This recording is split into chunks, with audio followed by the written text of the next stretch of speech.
If you spend $8 a day on convenience, in 10 years you've spent $29,200. If you invested it instead at 8% return, you'd have $43,000. Most people make this choice without ever calculating it. This content is for educational purposes only. It does not constitute financial advice. The goal here is understanding, not instruction. This video isn't about judging your daily choices or telling you to stop enjoying coffee. It's about understanding how invisible financial habits compound over time, and why these patterns feel completely normal even as they systematically drain wealth. By the end, you'll see exactly how small decisions repeated thousands of times create the difference between someone who builds wealth and someone who stays broke, even when they earn the same salary. Let's start with a paradox that confuses almost everyone. Two people work at the same company. They earn the same salary, $55,000 annually. They have similar education, similar responsibilities, similar lives. 10 years pass. Person A has a net worth of $300,000. Person B has a net worth of negative $15,000. They're in debt. Same income, same time frame, completely opposite outcomes. What happened? The answer isn't intelligence, luck, or some secret investment strategy. It's habits.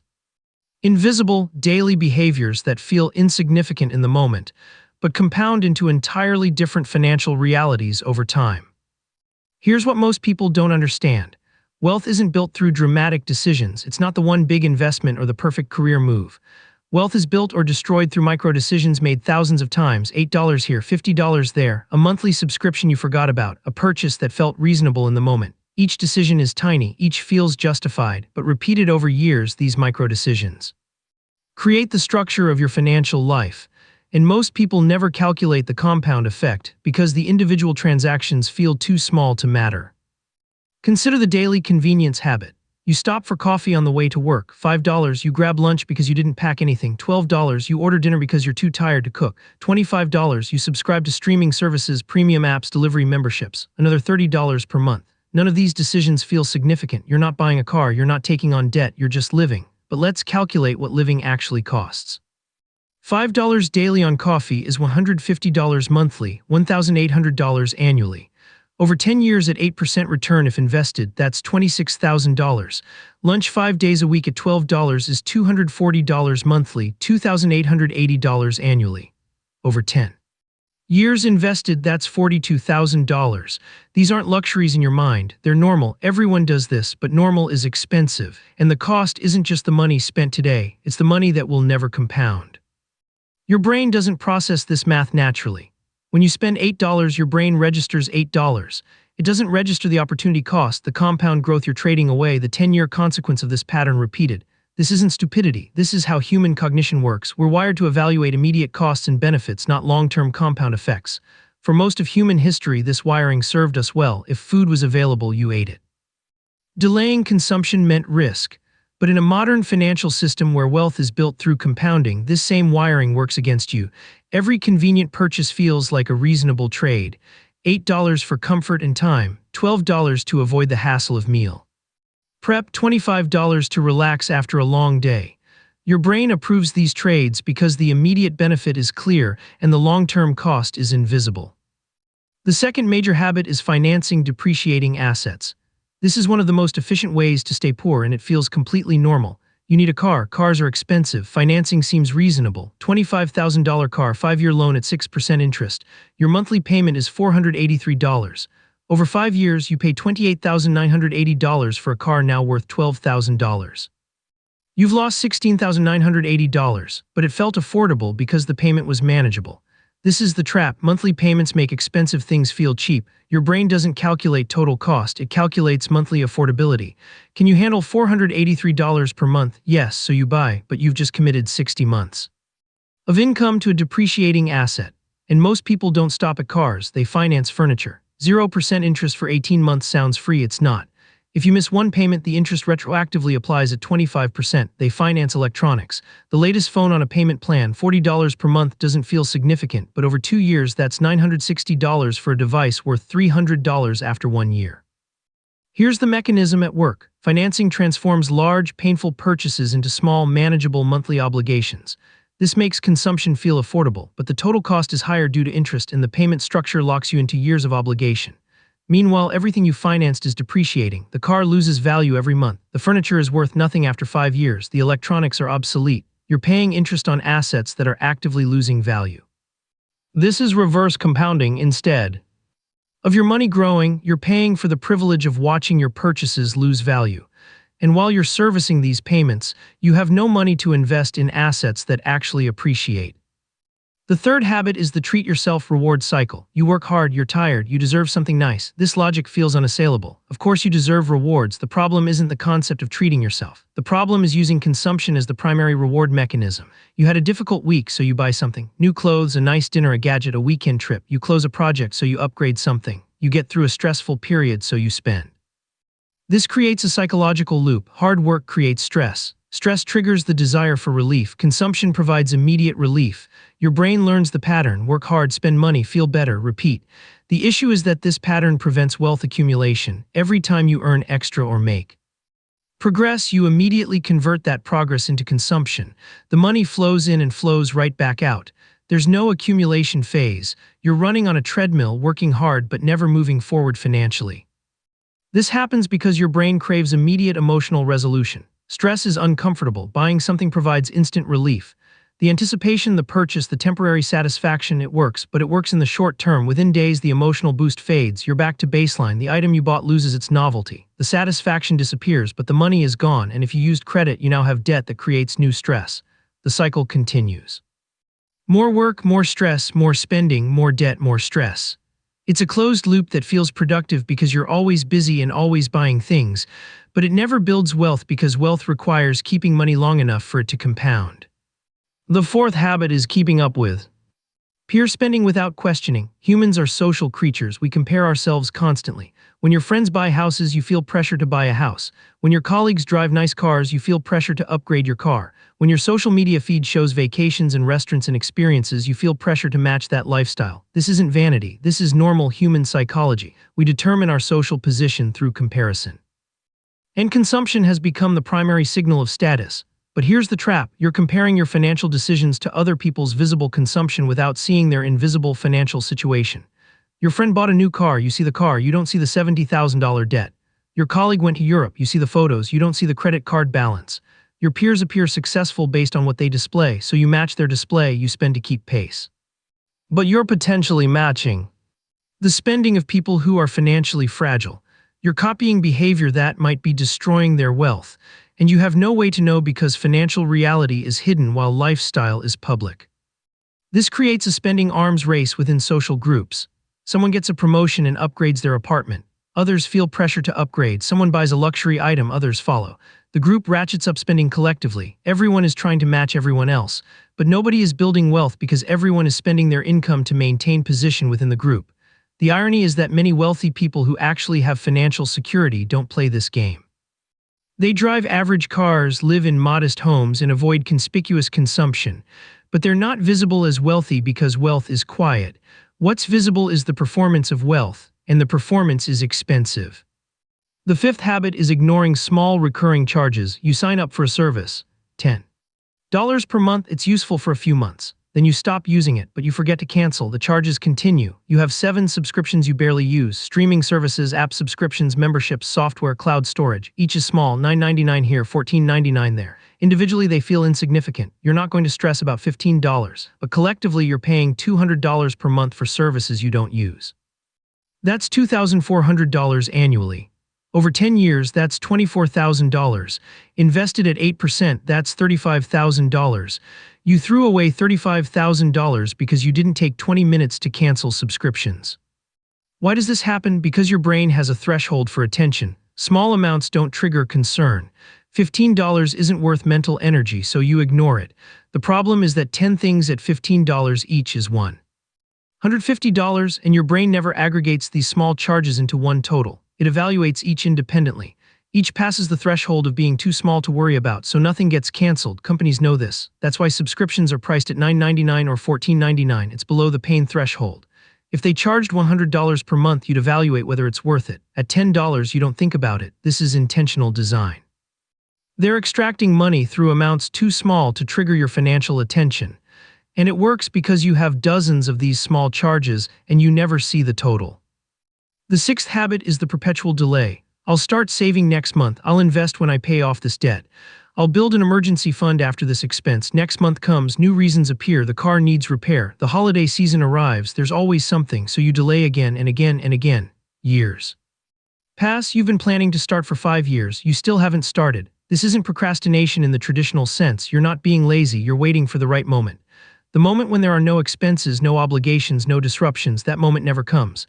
Life is continuous expenses and obligations. If you're waiting for a clear, easy time to start building wealth, you'll wait forever. Psychological mechanism here is discomfort avoidance. Starting requires sacrifice. You have to spend less than you earn. That means saying no to things you want. That's uncomfortable. So your brain generates reasons to delay, not forever, just until next month. Next month feels far enough away that the discomfort is abstract. But when next month arrives, it's now. The discomfort is immediate again, so you delay again. This pattern can continue for decades. You're always planning to start. You never actually start. Meanwhile, time passes, and time is the most valuable asset in wealth building because time allows compounding. Someone who starts investing $200 monthly at age 25 and stops at age 35 will have more at age 65 than someone who invests $200 monthly from age 35 to 65. The first person invested for 10 years. The second invested for 30 years. The first person ends with more money because they started earlier. Time compounds.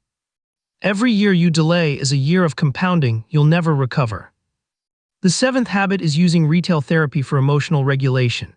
Bad day at work, buy something. Feeling lonely, buy something. Stressed about money, buy something. This creates a bizarre loop where financial stress triggers spending, which creates more financial stress, which triggers more spending. Shopping becomes the primary tool for managing negative emotions. This isn't about materialism or loving stuff. It's about using consumption to change emotional states. And it works temporarily. When you're stressed and you browse online stores, your brain shifts focus.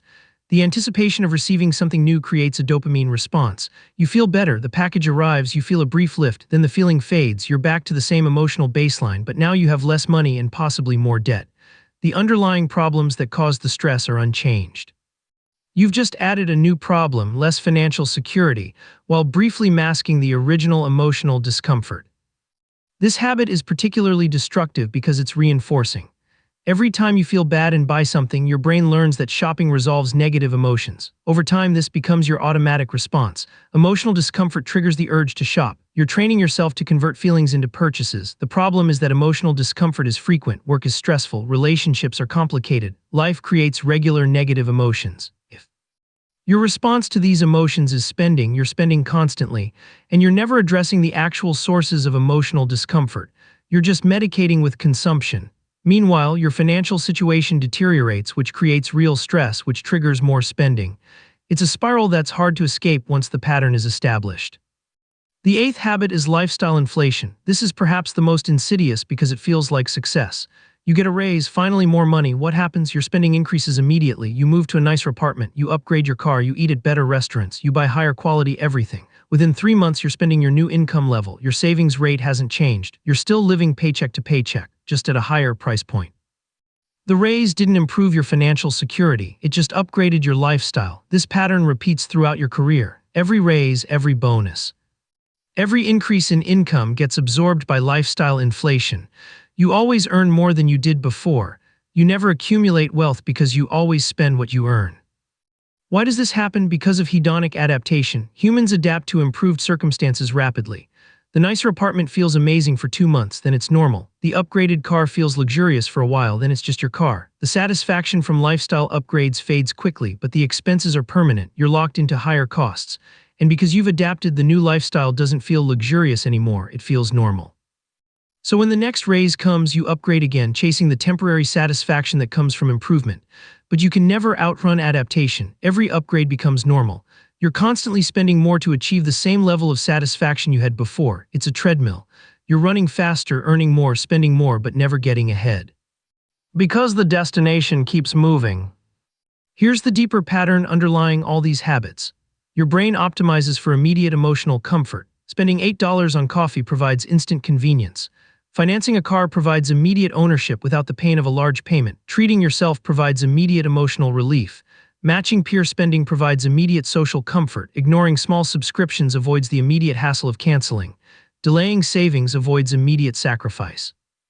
Retail therapy provides immediate emotional regulation. Lifestyle inflation provides immediate satisfaction. Every single habit delivers a short-term emotional payoff, and your brain is designed to prioritize short-term emotional comfort over long-term structural advantage. This isn't a flaw in you, this is how human psychology works, but it creates a systematic bias toward consumption and away from wealth building. Let's look at the mathematical consequences over 10 years. Person A and Person B both earn $55,000 annually. Person A has these habits: $8 daily on convenience. That's $2,920 annually. Car payment of $483 monthly. That's $5,796 annually. Treat yourself spending of $100 monthly. That's $1,200 annually. Keeping up with peers, another $2,000 annually. Subscriptions they don't use, $150 monthly. That's $1,800 annually. Retail therapy, another $1,000 annually. Lifestyle inflation as income grows. Let's say their spending increases by 80% of every raise. They get a 5% raise annually. Their spending increases proportionally. After 10 years, Person A has spent everything they earned. They have financed assets that have depreciated. They have some credit card debt from emotional spending. Their net worth is negative $15,000. Person B earns the same $55,000, but they have different habits. They make coffee at home. They pack lunch most days. They drive a used car they bought with cash. They treat themselves occasionally but intentionally, not as an emotional response. They ignore peer pressure about consumption. They audit subscriptions quarterly and cancel unused services. They automate savings, investing 15% of income regardless of what's happening. When they get raises, they increase savings by 50% of the raise and lifestyle by the other 50%. After 10 years, Person B has invested approximately $8,250 annually. At 8% return, their investment account has $120,000. They have no debt. They have an emergency fund of $15,000. Their net worth is $135,000. Same income, different habits. $150,000 difference in net worth. That's the compound effect of micro decisions repeated thousands of times. Here's what makes these habits so persistent. They're socially normalized. Everyone finances cars, everyone has subscriptions, everyone treats themselves, everyone upgrades their lifestyle when they earn more, everyone keeps up with their peers. These behaviors aren't deviant, they're standard, which means you don't see them as problems, you see them as normal life. And they are normal, but normal is expensive. Normal keeps you broke. Because normal is a set of behaviors that feel reasonable individually but collectively prevent wealth accumulation. The system isn't designed to teach you this. Schools don't explain compound effects. Parents who never learn this can't pass it down. Media glorifies consumption. Advertising is everywhere, designed specifically to trigger these habits. Financial services companies profit from financing and subscriptions. Everyone benefits from you following these normal patterns except you. So what changes the outcome? It's not willpower. Willpower fails because these habits are too deeply embedded and too constantly reinforced. What changes the outcome is awareness combined with system design. Awareness means understanding that every $8 purchase is actually a choice between $8 today and $11 in 10 years. Every financed car is a choice between driving something nice now and having $60,000 less in the future. Every treat-yourself purchase is a choice between temporary emotional relief and permanent financial margin. Every subscription you ignore is a choice between $15 monthly and $35,000 over decades. Once you see the actual trade-offs, the decisions become clearer. You're not depriving yourself. You're choosing between two real things: immediate comfort or future freedom. System design means removing the need for repeated willpower. You can't rely on making the right choice every day for 30 years. You need systems that make the right choice automatic. Automate savings. 15% of every paycheck goes directly to investment accounts before you see it. You can't spend what you don't see. Buy used cars with cash. Eliminate car payments entirely. If you can't afford a car with cash, you can't afford the car. Audit subscriptions quarterly. Set a calendar reminder. Cancel anything you haven't used in 2 months. Create a discretionary spending budget for treat-yourself purchases. When the budget is spent, you wait until next month. This removes the emotional decision from each purchase. The budget already decided. Build in lifestyle inflation caps. When you get a raise, increase savings by 70% of the raise. You still get lifestyle improvement with the remaining 30%, but most of the raise goes to wealth building. The hard truth is that building requires behavior that feels abnormal. While everyone around you is financing cars, you're driving a 10-year-old sedan. While everyone is upgrading apartments, you're staying in a modest place. While everyone is treating themselves constantly, you're delaying gratification. This feels like deprivation if you're focused on what you're not consuming, but it's not deprivation, it's choosing a different timeline. You're prioritizing 20 years from now over today. And 20 years from now, you have options. You can work or not work, you can take risks or stay safe, you can say no without fear.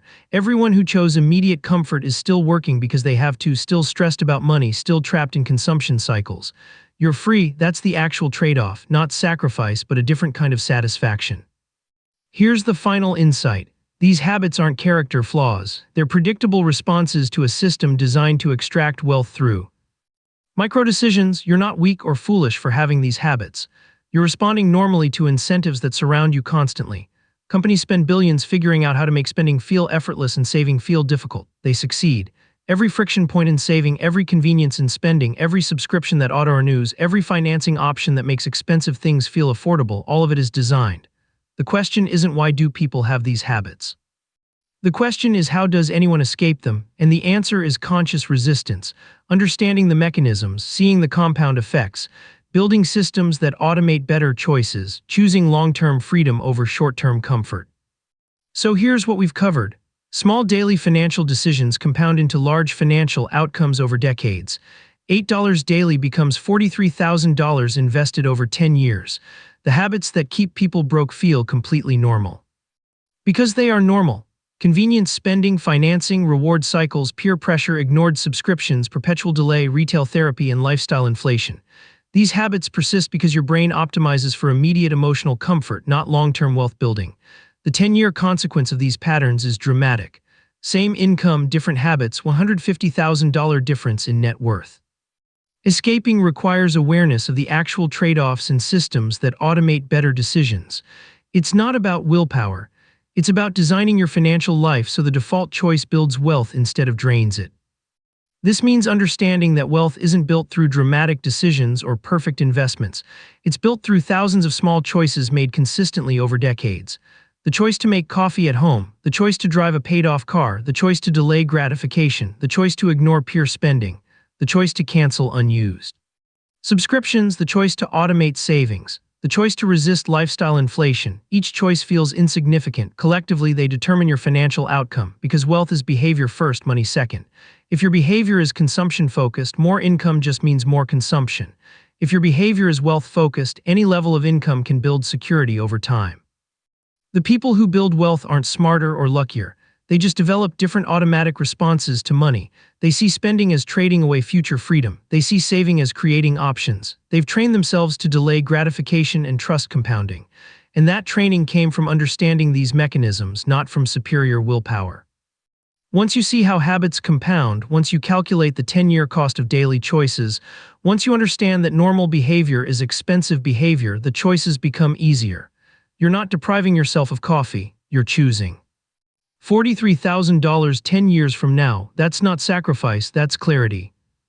If you value calm, educational explanations about wealth psychology and financial behavior, consider subscribing to Wealth Explained 360.